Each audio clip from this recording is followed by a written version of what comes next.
Baik, bismillahirrahmanirrahim. Assalamualaikum warahmatullahi wabarakatuh. Berjumpa kembali dengan saya Fitrianto di channel Pendidik Mahasiswa. Hari ini kita akan melanjutkan perkuliahan kita yang sebelumnya, di mana untuk video kali ini saya akan memberikan materi di perkuliahan untuk tatap muka yang ketiga, atau ini adalah video pembelajaran dari apa yang telah kita pelajari di minggu yang lalu mengenai konsep elastisitas permintaan dan penawaran. Ada beberapa mahasiswa yang kemarin, sempat saya lihat untuk mata kuliah ini di sesi konsep elastisitas, masih banyak saya temui kesulitan-kesulitan dan kendala dalam mengerjakan soal yang telah saya berikan. Mudah-mudahan dengan adanya video ini bisa menjawab dari teman-teman yang sekiranya kemarin masih bingung menghitungnya bagaimana, ini carinya dari mana.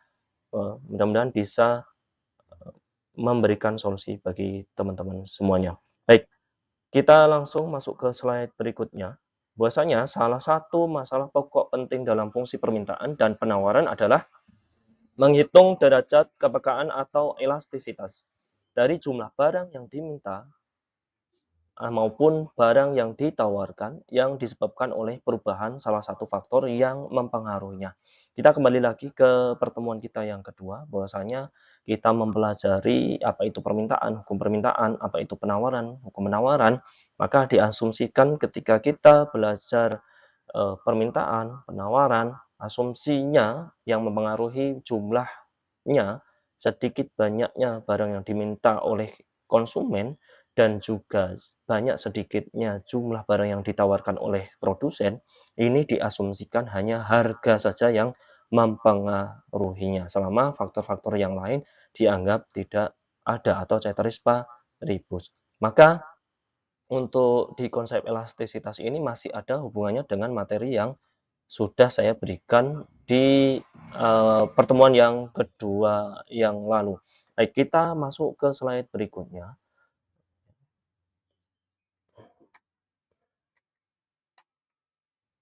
Nah, ada 4 konsep elastisitas ya. Yang pertama, elastisitas harga permintaan atau ED. Yang kedua ada elastisitas harga penawaran atau ES. Dan kemudian yang ketiga ada elastisitas silang. Terakhir ada elastisitas pendapatan. Nah, apa sih Pak yang disebut dengan elastisitas? Elastisitas itu adalah ya derajat kepekaan, kepekaan respon ya dari sisi pembeli atau konsumen mengenai, harga dari barang yang diminta oleh konsumen. Kalau harganya naik, berarti yang diminta turun. Kalau harga turun, yang diminta naik. Ini dari sisi, hukum permintaannya berlaku. Kemudian untuk yang di produsen bagaimana, Pak? Kalau harga naik, berarti jumlah barang yang ditawarkan juga banyak. Kalau harga turun, jumlah barang yang ditawarkan juga sedikit. Maka konsep elastisitas dengan hukum permintaan ini diasumsikan mempunyai hubungan ya, eee, faktor yang mempengaruhinya hanya harga saja. Kita lanjut ke elastisitas yang pertama dulu adalah elastisitas permintaan. Nah, elastisitas permintaan apa sih, Pak, yang disebut atau definisinya? Merupakan perubahan relatif dalam jumlah unit barang yang dibeli sebagai akibat dari perubahan salah satu faktor yang mempengaruhinya. Yang menjadi pertanyaan adalah salah satu faktor yang mempengaruhinya apa? Yaitu harga. Diasumsikan harga ini satu-satunya faktor yang mempengaruhi banyak sedikitnya jumlah barang yang diminta oleh si konsumen. Kemudian elastisitas yang dikaitkan dengan harga barang itu sendiri disebut dengan elastisitas harga. Yang kedua, elastisitas dikaitkan dengan harga barang lain disebut dengan elastisitas silang atau cross elasticity. Yang ketiga atau yang terakhir, elastisitas yang dikaitkan dengan pendapatan disebut dengan elastisitas pendapatan. Saya kira ini cukup mudah dipahami, kita masuk ke slide pembahasan berikutnya ya. Elastisitas permintaan harga. Elastisitas permintaan harga atau ED adalah presentase, ya, perubahan jumlah permintaan yang disebabkan oleh presentase perubahan harga. Nah, kita kembali lagi ya, diulang lagi, harga yang menyebabkan perubahan jumlah permintaan. Maka ini ada kaitannya dengan hukum permintaan yang telah kita pelajari.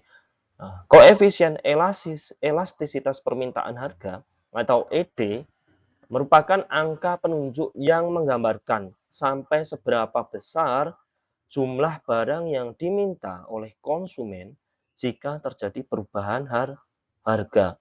Kemudian untuk mencari nilai koefisien elastisitas permintaan, ini dapat digunakan dengan rumus ED delta Q, ED sama dengan delta Q per delta P dikali P1 dibagi Q1.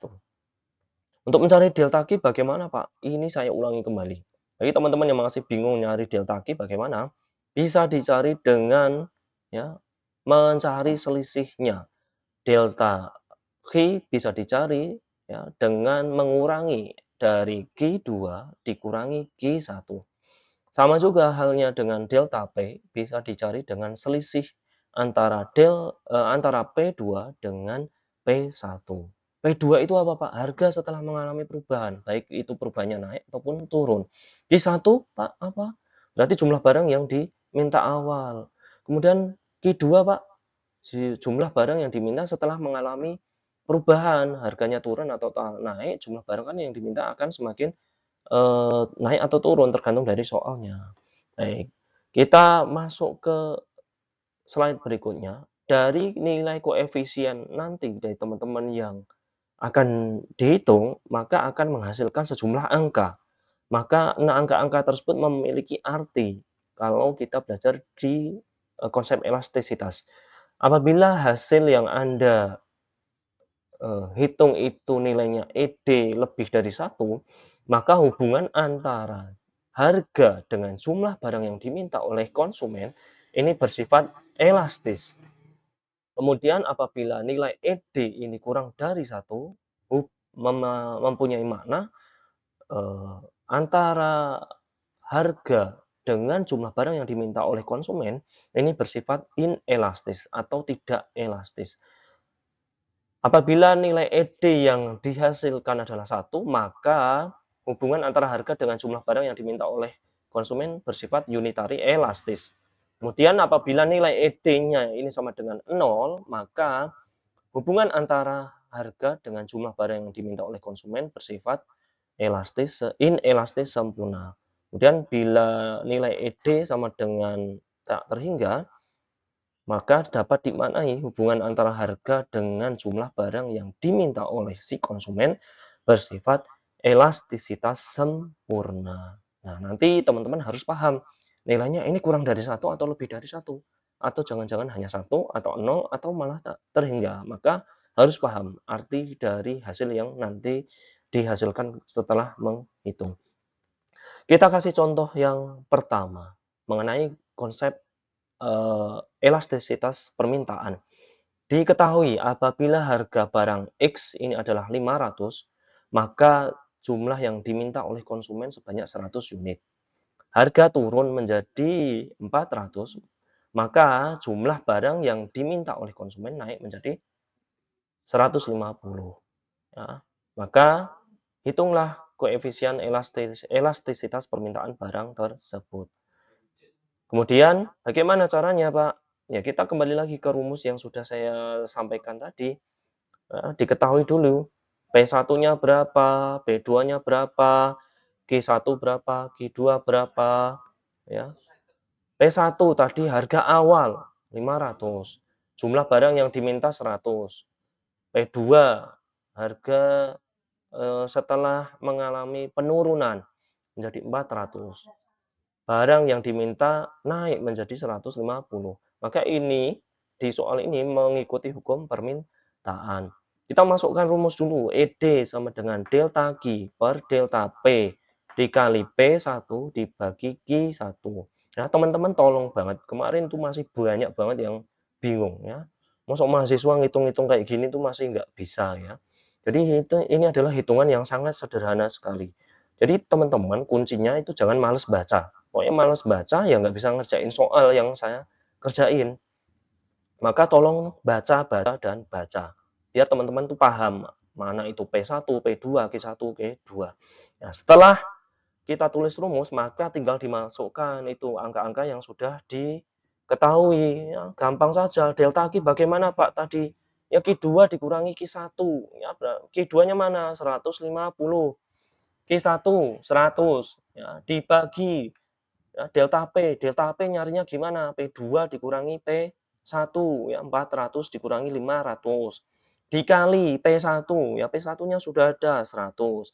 Dibagi mohon maaf, P1-nya tadi 500 dibagi eh, 1. Q1-nya berapa? 100. Nah, ini teman-teman tolong banget ngitung kayak gini tuh gampang banget ya. Yang penting baca ya. Kita ringkas, yang mana yang bisa diringkas? 150 dikurangi 100 sama dengan 50, dibagi 400 dikurangi 500 minus 100, dikali 500 per 100 ya. Nah, teman-teman biar cepat ngitungnya jangan dikalikan ya. Kalau dikalikan nanti nolnya banyak malah bingung ya, cara ngitungnya semakin lama. Ya, teman-teman kalau melihat angka sekilas ini yang mana ini yang bisa disederhanakan? Ini semuanya bisa disederhanakan. Bagaimana Mbak caranya? Teman-teman kalau SMA, SMP-nya masih ingat, cara menyederhanakannya gampang ya. Yang kiri atas ya disederhanakan dengan yang kanan bawah, yang kiri bawah disederhanakan dengan yang kanan atas. Misalnya bagaimana? Contohnya seperti ini. Ya, 50 dibagi 50 1 ya, maka ini tidak saya tulis karena kan sama saja. Kemudian yang 100 tadi dibagi 50 juga. Sama dengan berapa? 100 dibagi 52 hasilnya. Ya, kemudian kita lanjut sederhanain yang kiri bawah dengan yang kanan atas, ya. Yang kiri bawah kita, bagi minus 100 juga, minus 100 dibagi minus 100 sama dengan 1, ya, 1 tidak saya tulis. Ya, kemudian 500 ini dibagi minus 100, berarti berapa Pak hasilnya? Ya, gampang, ya. Positif dibagi negatif hasilnya tetap negatif ya, 500 dibagi minus 100 sama dengan minus 5 ya. Kemudian kita tinggal masukkan aja hasil yang sudah kita sederhanakan tadi, berarti nilai ED adalah sama dengan minus 5 dibagi 2. Kalau ini masih kita tahu hasilnya lebih kecil ya silahkan dihitung, minus 5 dibagi 2 sama dengan minus 2,5. Nah, ini sudah selesai. Berarti dari contoh soal ini, contoh soal 1, nilai ED sama dengan minus 2,5. Tapi jangan cukup sampai di sini saja, ya. Bahwasanya menurut ahli ekonomi mikro, nilai di koefisien yang ada di konsep elastisitas permintaan dan penawaran, baik itu nilainya bersifat negatif maupun positif, ini bersifat mutlak atau absolut. Berarti nilai minus 2,5 ini sama saja dengan maknanya dengan nilai positif 2,5.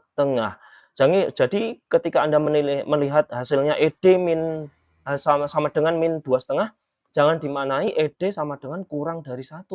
Ini salah, karena kita kembali ke konsep bahwasanya nilai ED itu bersifat absolut, baik itu negatif maupun positif, sama-sama nilainya mutlak ya positif. Ya, meskipun ada tandanya negatif, maka ini dimaknai ED sama dengan lebih dari 1. Kalau ED atau nilai elastisitas permintaan lebih dari 1, ini dimaknai hubungan antara harga dengan jumlah barang yang diminta oleh konsumen bersifat elastis. Berarti untuk contoh soal nomor 1 ini, nilai ED sama dengan lebih dari 1 atau bersifat elastis. Nah, ini contoh soal 1. Kita masuk ke contoh soal 2.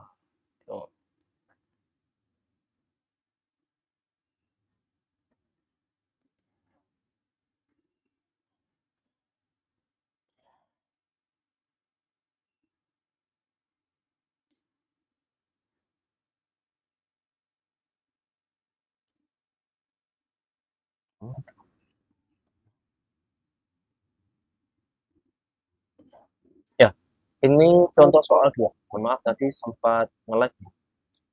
Diketahui apabila harga barang X adalah 400, maka permintaan sebanyak 150.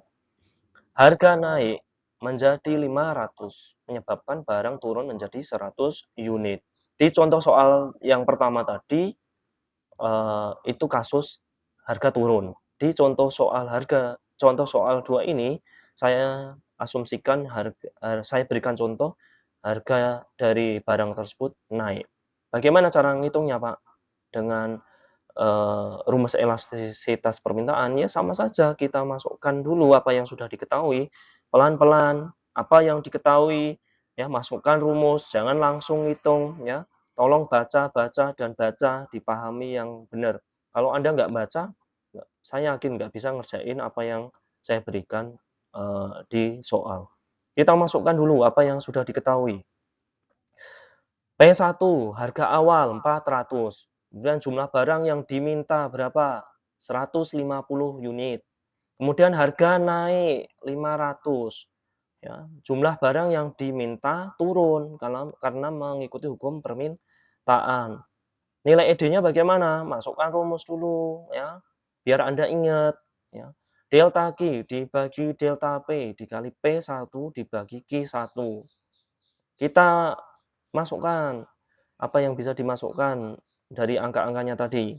Delta Q, saya ulangi, Q2 dikurangi Q1, 100 dikurangi 150 per delta P.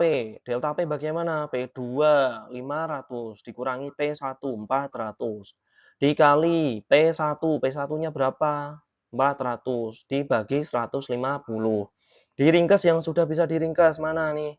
100 dikurangi 150 minus 50 dibagi 500 dikurangi 400 100 dikali 400 per 150. Nah, teman-teman ini jangan langsung dikalikan. Ya kalau mau dikalikan monggo, nanti angkanya akan gede banget. Anda akan pusing ngitungnya. Ya, sekilas ini bisa disederhanakan, silakan disederhanakan. Mana yang bisa disederhanakan? Semuanya bisa. Kiri atas disederhanakan dengan kanan bawah. Coba kita lihat. Ya, minus 50 dibagi minus 50 sama dengan 1, tidak akan saya tulis. Kemudian yang kanan bawah 150 dibagi minus 50. Berapa hasilnya? Ya, minus 3. Kemudian untuk yang kiri bawah dengan kanan atas bisa nggak, Pak? Bisa nih. Ya, 100 ya, dibagi 100 ini. 100 bagi 100 berapa? 1 ya, sama aja nggak saya tulis. Ya, kemudian yang 400 di sini, ya juga dibagi 100. 400 bagi 100. Sama dengan berapa? 4. Ya, tinggal Anda masukkan, berarti hasilnya ED sama dengan 4 per min 3. Nah, ini adalah hasil dari ED. Bisa disederhanakan lebih kecil lagi nggak, Pak? Bisa ini. Ya, kalau dijadikan desimal, 4 per min 3 sama dengan minus 1,3. Atau kalau Anda mau nulis secara pecahan, 4 dibagi min 3 sama dengan minus 1 per 3. Ingat, nilai elastisitas bersifat mutlak, bersifat absolut. Maka nilai minus ini sama dengan nilai positif. Minus 1,3 sama dengan sama saja artinya dengan positif 1,3. Berarti nilai ED ini adalah lebih dari 1. Maka hubungan antara harga dengan jumlah barang yang diminta di soal nomor 2 ini bersifat elastis. Nah, teman-teman tolong banget yang kemarin masih eh, nggak mudeng sama sekali ngitung kayak gini, tolong dibaca, dilihat video saya, biar teman-teman nanti ketika UTS bisa ngerjain apa yang saya berikan. Ya, ini soalnya gampang banget. Ya, teman-teman kalau nggak baca, yo wis nilainya akan 20, 10 ya. Ya, nilainya yang nggak sesuai dengan harapan teman-teman kalau tidak mau membaca. Silakan dibaca, silakan dilihat dari video saya bagi teman-teman yang masih belum paham apa yang saya jelaskan di perkuliahan ketiga yang lalu. Ini saya buatkan videonya biar teman-teman bisa lihat kembali cara ngitungnya bagaimana. Baik, ini video saya cukupkan untuk yang pertama, konsep elastisitas permintaan dengan rumus yang awal. Nanti akan saya sambung di video selanjutnya, konsep elastisitas lagi, tapi dengan rumus yang sudah disempurnakan. Kita tutup untuk video kali ini. Terima kasih atas perhatiannya, semoga bermanfaat bagi teman-teman semuanya. Jangan lupa belajar, baca, dan terus baca, sama latihan. Terima kasih semuanya. Assalamualaikum warahmatullahi wabarakatuh. Ya.